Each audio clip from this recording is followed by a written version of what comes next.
Gildan Media, a division of Recorded Books, presents Better Together, 8 Ways Working with Women Leads to Extraordinary Products and Profits, by Jonathan Sposato. Narrated by Timothy Andrés Pabon. Forward. Jonathan Sposato. Before you even meet him, you are thinking it's totally going to be a different guy. Italian last name, Asian face. What is that story? It's like picking up this book and saying, wait a minute, why is a middle-aged dude writing a book, which will inevitably make him a target for haters, passionately making the case for gender equity in the workplace? What gives him the right? What makes him special? Well, I would argue Sposato has the right. He's earned it. Jonathan's experiences, starting with the circumstances of his birth, make him very uniquely qualified to address any issues surrounding bias and inequity. He has lived the struggle, and he walks the walk. I often jokingly refer to him as Asian Obama. It's not just that Jonathan is an uber-successful businessman, founder, investor, husband, and dad who supports women 150%. He's really taking on gender workplace inequity as an individual who cares deeply about inclusivity.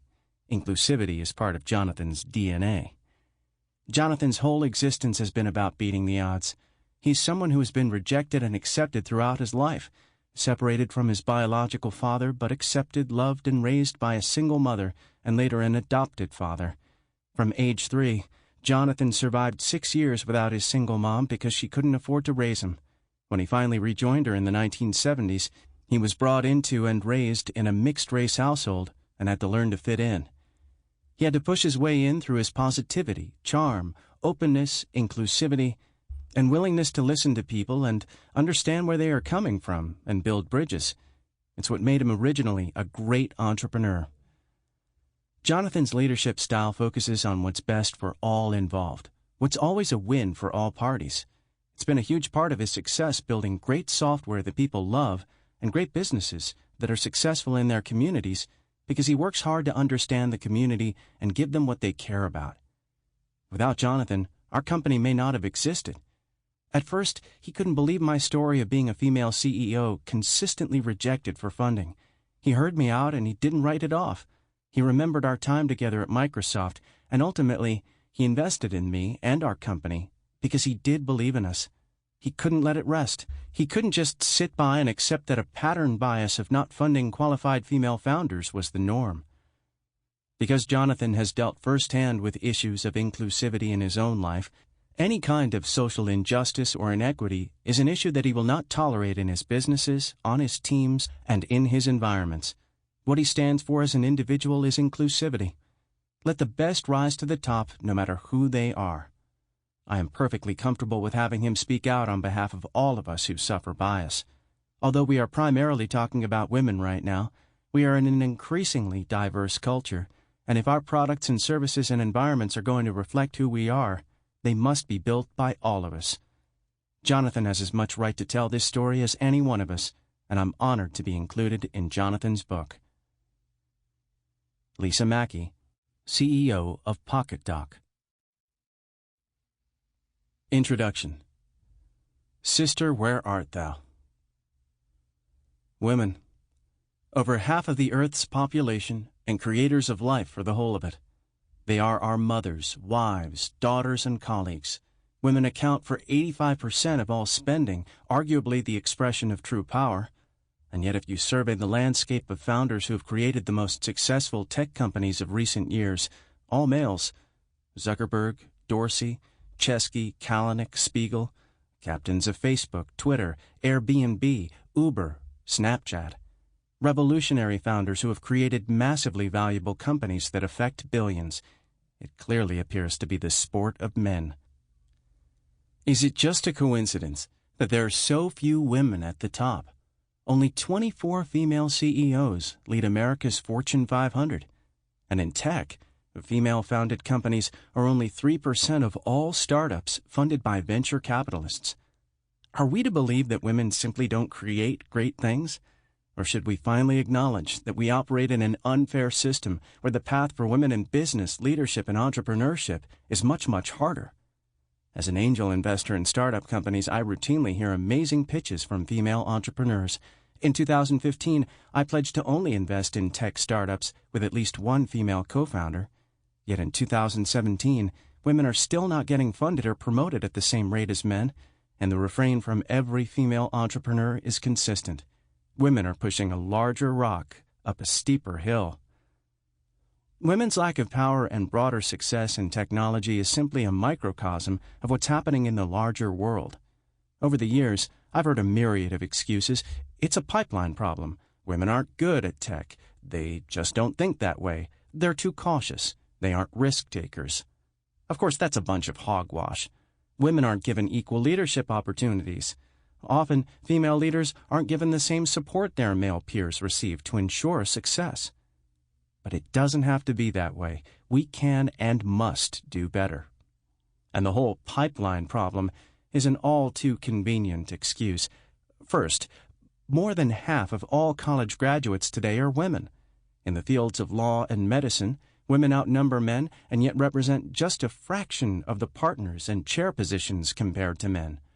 Within STEM degrees in particular, the percentage of female graduates has been steadily approaching 50% over the past 2 decades.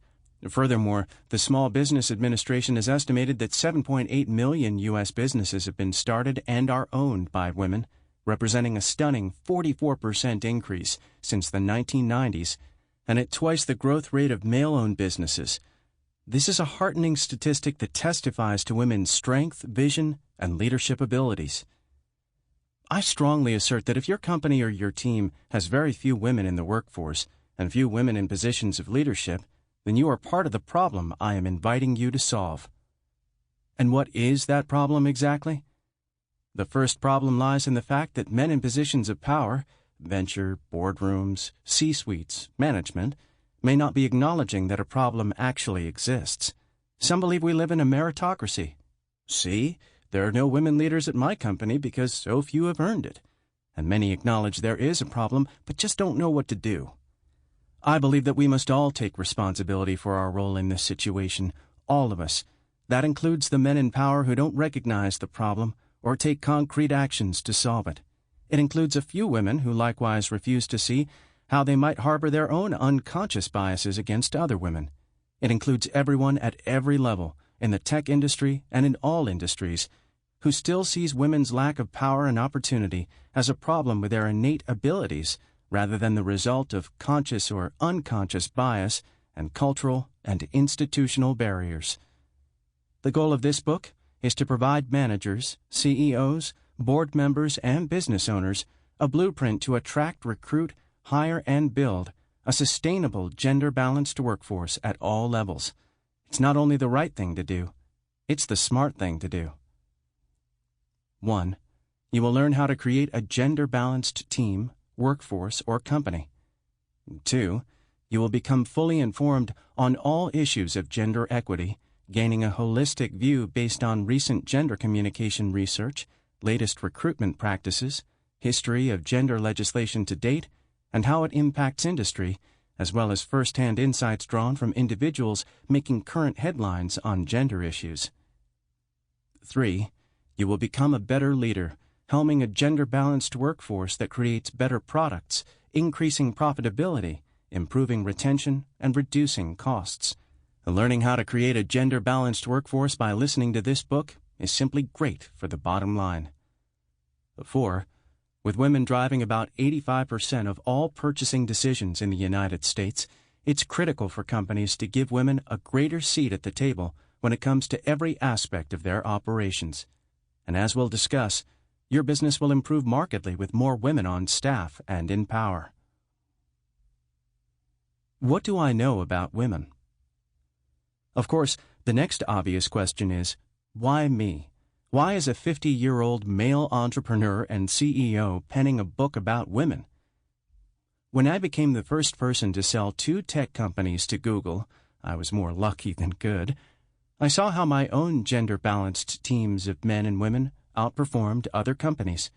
One of those companies, Picnic.com, was a photo editing service that captured more than 60 million unique users a month at its peak.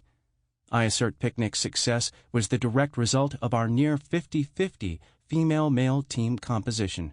The gender balance contributed to the special sauce and collaborative environment that birthed a beautifully executed product that resonated at scale. Bottom line, in my experience, when women and men work together as equals, the products and services they create are simply much better. Today, the tech industry does not look like America, and that has a significant influence on the types of products and services that get created. When the lived experience of underrepresented communities is omitted from the product development cycle, the usefulness of the technology becomes biased towards one group, the Caper Capital Founders Commitment. GeekWire.com, a technology news site that I financed and co-founded with two much more brilliant partners in 2009, grew to millions in page views a month and more than 10 tentpole events annually in just its third year. We're now in our seventh, exactly because great care was taken to write technology stories that are relevant to everyone, not just male tech employees, and to make each of our events highly female-friendly. Our intent was to do tech differently. It is no surprise that our events are routinely remarked upon as the most gender-inclusive in tech, with industry-high percentages of female speakers and attendees. When women are present, great things happen. Recent research conducted by Credit Suisse indicates that shares of companies in which women make up more than 33% of senior management roles had a higher average annualized return, 25.6% versus 22%, than companies with only 25% female managers. The Patterson Institute of International Economics reports in a 2016 study that having at least 30% of women in leadership positions, or the C-suite, adds another 6% to net profit margin. Even more astounding, data from Quantopian, a trading platform based on crowdsourced algorithms, shows that the 80 female CEOs that followed during a 12-year study, 2002 to 2014, produced equity returns 226% better than the S&P 500. All in all, the research shows that teams and management exhibiting greater gender balance outperform more homogeneous ones. It's personal. Another reason I'm writing this book is much more personal. As a child born out of wedlock in the 1960s, I witnessed the struggles of my immigrant single mother trying to juggle raising a child, hold a full-time job, and earn the respect of her male colleagues. Ultimately, she felt she was failing me. When I was 3 years old, one of my few early memories is watching my mother's face disappear from the back seat of a NYC yellow cab. She sent me to Hong Kong to live with my maternal grandparents and strangers that I had never met. It was the most difficult decision of my life, and I have to live with that pain for every day of my life, my mother recently shared. I try not to discuss the past with her in part because what lives and breathes in the unspoken absence of time between us still holds a great deal of power and sorrow. Born in Hong Kong in 1938 as the oldest of 5 children, my mother Helena left home at the age of 17 for London, seeking to create a better future for herself. This was an extremely bold life choice for a teenage girl at that time. She made that decision because she knew that a Chinese girl in the 20th century exists to first serve her parents and later a husband. She experienced and understood the great disadvantage that many Asian women experience as a result of gender. She says that despite being the oldest child, her youngest brother enjoyed a higher status than she did. He was sent to a better school, held in higher regard by their parents, and was the designated heir to the family textiles business. For my mother, going west was a way to eschew the old world for a more progressive and fuller life. An education in London or New York represented not only a ticket out of Hong Kong, but an escape from a sexist system where girls and women could never get ahead. My mother says even though she excelled at her work as a nurse, it wasn't a career she necessarily enjoyed because of the lack of respect nurses were afforded by the male doctors and medical staff. It was under these circumstances that she found herself pregnant by a young resident. Instead of asking family, friends, and relatives in New York City for help, Helena quietly disappeared to London to give birth. When she returned to New York City, she did her best to cope with working full-time and raising a son, but the burden of being a single working parent with no family support in a foreign country proved too much. My mother says that as my grandmother whisked me away in that cab, My screams and tears nearly broke her. It would be 6 long years before my mother would hold my face again. With great love and admiration for my grandparents, who provided me with a loving home and a rigorous parochial education at Rosary Hill Academy in Hong Kong, I often joked that I was an American kid from Brooklyn going to a British school full of Chinese kids being taught how to sing in broken English by Spanish nuns. I think I was the embodiment of an outsider. It didn't help my keen awareness that I was very different or less than, that my classmates would question why my parents were so old, or constantly ask where my parents were. These were not questions I could answer because I wondered the same thing. By the time I returned to America, my mother had established her nursing career, married a good man with a master's degree in hospital administration from Princeton, and bought a house. She says that she didn't feel that she could send for me until she had achieved her vision of the American dream of creating a stable home. These early experiences made me pay attention to women's struggles. In addition to my mother's own trials, I also saw the challenges endured by my Aunt Bet, a female entrepreneur in Silicon Valley in the early 1980s, when there were few entrepreneurs of any gender. Back then, entrepreneurs were known as oddballs who opted out of the norm of the corporate world. There was no playbook for her, except for one to be a dutiful wife and daughter. She had no role model for a female CEO. She had to break one mold and create a whole new one. She partnered with her husband, my industrious Uncle Patrick, to start a computer hardware assembly and testing company. The company eventually grew to supply many of Silicon Valley's brand-name manufacturers, as well as multinational operations overseas. Her charisma with clients, approachable demeanor with employees, and focused ambition were the key reasons their business thrived when others failed.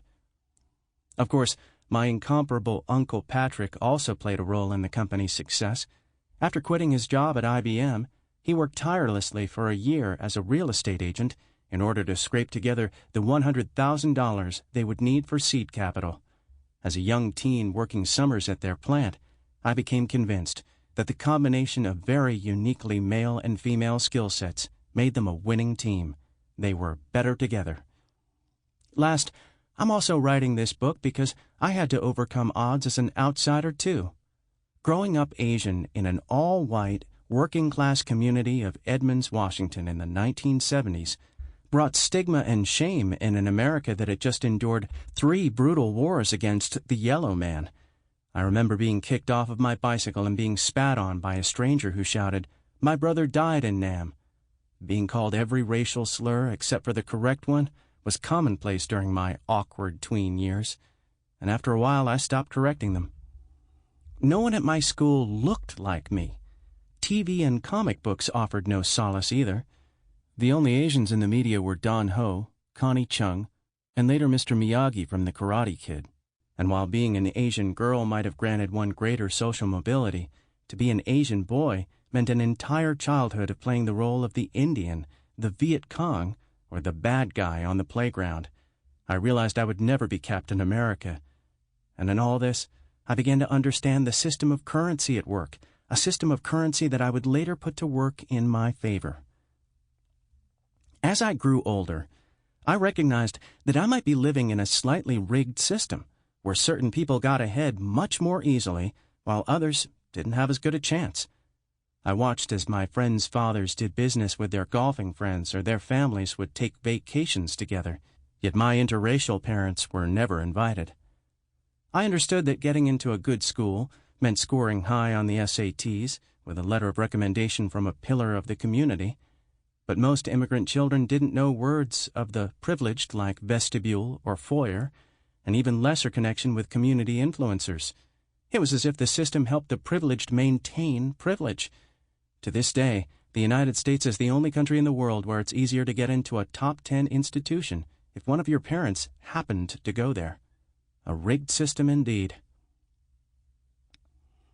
In adulthood, I again felt like an outsider because I didn't fit the standard mold, the type A male boss. I was often told early in my career I was too nice, too people-oriented, over-focused on consensus, and needed to be more of an ass-kicker. And yet I would eventually attain more success than I deserved through an inspiring leadership style that incorporated both results-driven and nurturing qualities. I assumed as time passed and people evolved that the world would just get better and better for women, but with headline after headline detailing the ridiculous behavior of individual men toward female colleagues, or woeful statistics on the gender pay gap, or lack of female executives, it's tough not to be seriously discouraged about the lack of progress. As an angel investor in many tech startups, female entrepreneurs have shared disheartening and sexist stories about their struggles to raise the same amount of money as their male counterparts, but always falling short or never getting started at all. This is not fair. Not today. I know that some may see me as unfairly characterizing men as the bad guys, impugning all white men or all men with certain titles or all women who don't consider themselves feminists. That's not my intention. I believe we're all inheritors of a broken system that we did not ourselves create. But until we step out of its context and take stock of how a flawed system is sustained by our inaction, we're all guilty parties to its continuance, myself included. It's like being inside the Matrix. You don't know how bad it is until someone unplugs you. But first, you have to take the red pill. As someone who understands firsthand how cultural norms and unjust stereotypes can hold people back, I feel strongly about helping to fix the problem. If we are to finally carry the ball over the goal line regarding gender equality, we need to change our culture, processes, and even our national priorities. In the same way that attitudes about climate change, same-sex marriage, and civil rights have all made a radical about-face, companies and political leaders need to think differently and adopt an active strategy to take much bigger steps toward the goal of gender equity. This can only happen when boardrooms, CEOs, investors, and recruiters acknowledge and address the problem. While some have started to at the margins, most of corporate America is still vastly behind. I write this as a call to action for all of us, men and women, to join together in the fight for gender equity. We can be better together. I know we can do better. The tech sector I come from is merely a contemporary reflection of decades-old problems with gender equality and women's rights across all business segments. I write this book because I know we can all do better. I write this book because I know how we can do better. And I write this book because it is time for the hard truths to be acknowledged, for the hard work to begin. And that's what's most beautiful about America, I think. We have an unstoppable talent as Americans to retool, reinvent, reboot, and adapt. Let's be better together. Maria Hess, Head of Business Development, Growth and Marketing, PicMonkey. Straight Talk. Ask yourself why you use the phrase working mother, but never use that phrase to describe working father. Why do we need to call out working mothers differently, or even acknowledge they are moms when we rarely do that for men? Yes, it could be said with good intentions, yet I believe it's heard by others as the woman having diminished capacity and priority. I feel like what happens in the workplace today is more subtle or said in code, given a somewhat heightened awareness and training about gender equality. 1. Men must change. 1992, Redmond, Washington, Consumer Division, Building 17. I remember walking the halls of Building 17 in the middle of the night, just days before the deadline for shipping a product, the unmistakable smell of stale pizza in the air, combined with the whiff of half a dozen unwashed engineers pulling their third all-nighter. The early 1990s were heady days for us young punks working in tech. The average age of a Microsoft employee at the time was about 29, but it felt like 19, and the population was overwhelmingly male and almost all white. In between muddy afternoon soccer matches in front of Building 8 and impromptu runs to the local Godfather's restaurant to play grease-buttoned asteroids, we worked our butts off creating the most innovative technology solutions to everyday problems. Inventing new product categories was my personal specialty. After abruptly chickening out of law school, I started a games company which grew to 42 employees at the beginning of the software renaissance. We made some of the very first games of the Nintendo, Sega, and NEC consoles, each project an exploration in new gaming experiences. When I came to Microsoft to get a real job, My projects were an interactive TV show for kids, a web-based episodic comic book in which the pages spoke to you, and eventually, the first game console that could push 124,000 polygons per second. We were changing the world one ship cycle at a time, years before Google, Amazon, or Facebook. One colleague who was an engineering rock star would routinely spar with CEO Bill G. during meetings, and win. "No, Bill, I think you are confused. And here's why." We learned that loud and assertive was good, might was right, and bravado ruled the roost. My friend, whose father was a retired engineer at Boeing, never missed an opportunity to remind his dad that our upstart software company that made the future out of thin air and brain power boasted a higher market cap than the leading aerospace company of 7 decades and billions in hard assets. Our stock option grants made us multimillionaires in our 20s, and the ideas we pitched got funded and became divisions. We sincerely believed ourselves to be a true meritocracy, and the seeds of bro-grammar culture were sown. There were very few female colleagues working on products with us, so when we dated, we looked aspirationally to the HR babes in Building 24. They were refined, pretty, and smart, while we languished in a man-child state. We treated them with a sort of geeky reverence. When one walked into the room, the energy would change palpably. We intuitively stopped being complete dorks, and occasionally old-fashioned Edwardian-like romances budded.